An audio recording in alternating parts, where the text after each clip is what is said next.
mag-ready mga kapintor. Yan, trabaho na naman tayo mga kapintor. Ngayong araw na ito, ang trabaho natin. Bago sa lahat, magpe-prep tayo. Papakita ko sa inyo paano mag-prep ng sasakyan. Ayan. Ito may damage dito. Oy.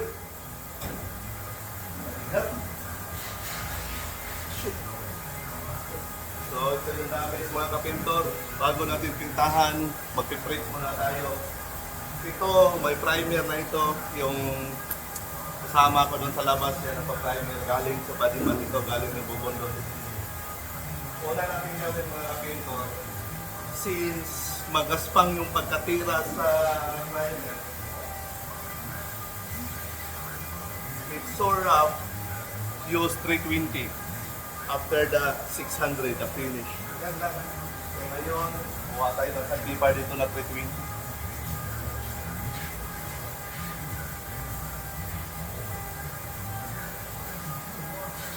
So when you prep, English. Kung mag-prep kayo, if so magaspang, yung magaspang, so rough, I think, in English. So use 320. Pag smooth yung primer, diretso na 400, it depends how you prep. Pero sa akin is 320, then the finish is 600. Okay. Una natin 320 mga kapintor. Iba-black natin ng 320 mga kapintor para maganda yung resulta sa tira natin mamaya mga kapintor.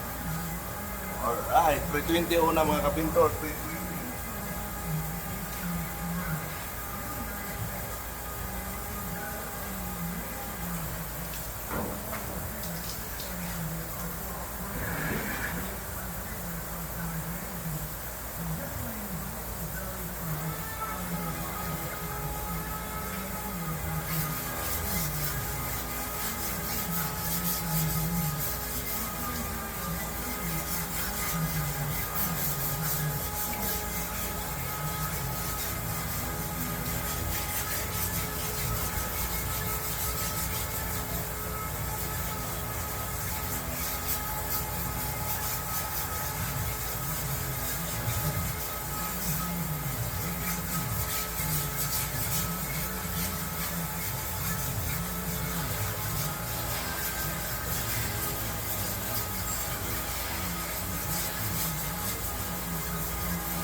Magaspang na magaspang yung pagtira ng primer mga kapinto.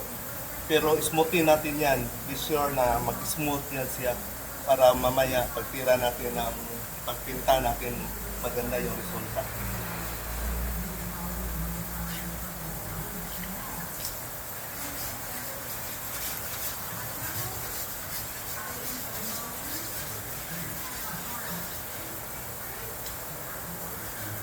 So mga kapintor, makikita nyo mga kapintor ang gaspang-gaspang niya. Kaya, kita nyo. Ayun, yung magaspang, yung so rough. So that's why we use 320 grit, yung sandpaper.